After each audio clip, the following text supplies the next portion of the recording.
বাংলাদেশের প্রথম নারী প্রধানমন্ত্রী ও বিএনপি চেয়ারপারসন খালেদা জিয়া ৮১ বছরে পা দিয়েছেন। বিগত সময়ের মতো এবারও দলীয় প্রধানের জন্মদিনে আড়ম্বরপূর্ণ অনুষ্ঠান সহ নেতাকর্মীদের কেক কাটতে নিষেধ করা হয়েছে। গৃহবধূ থেকে রাজনীতির রাজপথে নানা ঘাত প্রতিঘাতের মধ্য দিয়ে জীবন কাটিয়েছেন আপোষহীন গণতন্ত্রকামী এই জাতীয়তাবাদী নেত্রী। আরও জানাচ্ছেন হাসান মাহমুদ।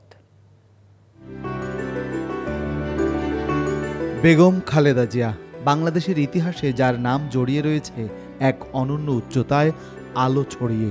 ১৯৪৫ সালের ১৫ আগস্ট দিনাজপুরে জন্ম নেন এই নেত্রী, যার আদিপৈতৃক নিবাস ফেনী জেলায়। পিতা ইস্কান্দার মজুমদার এবং মা বেগম তৈয়বা মজুমদারের ঘর আলোকিত করে জন্ম নেয়া খালেদা খানম পুতুল ছিলেন ৩ বোন ২ ভাইয়ের মধ্যে তৃতীয়। ১৯৬০ সালে সেনা কর্মকর্তা জিয়াউর রহমানের সাথে বিবাহ বন্ধনে আবদ্ধ হয়ে হন ২ সন্তানের জননী। ৭১-এর মহান মুক্তিযুদ্ধে পাকিস্তানি হানাদাররা বন্দী করে তাকে। স্বামী প্রেসিডেন্ট জিয়াউর রহমানের মৃত্যুর পর গৃহবধূ থেকে তার উত্তরণ ঘটে রাজনীতির রাজপথে। ৯০-এর স্বৈরাচার বিরোধী দুর্বার আন্দোলনে নেতৃত্ব দেন তিনি।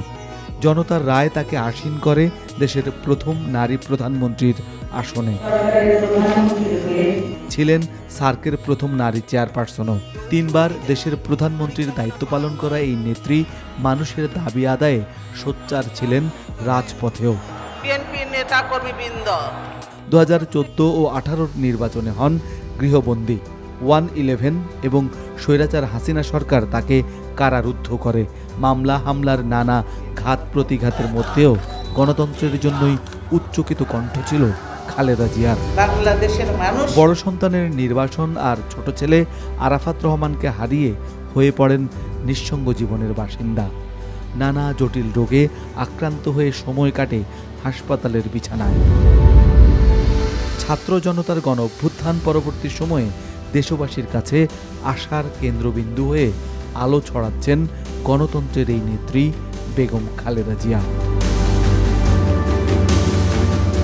Hasan Mahmud, NTV news, Dhaka. Bundle থাকলে প্রতি সেনমানিতে টাকা বাঁচবে। বিকাশ সেনমানি বান্ডেল কিনে জিতুন প্রতি লেনদেনে।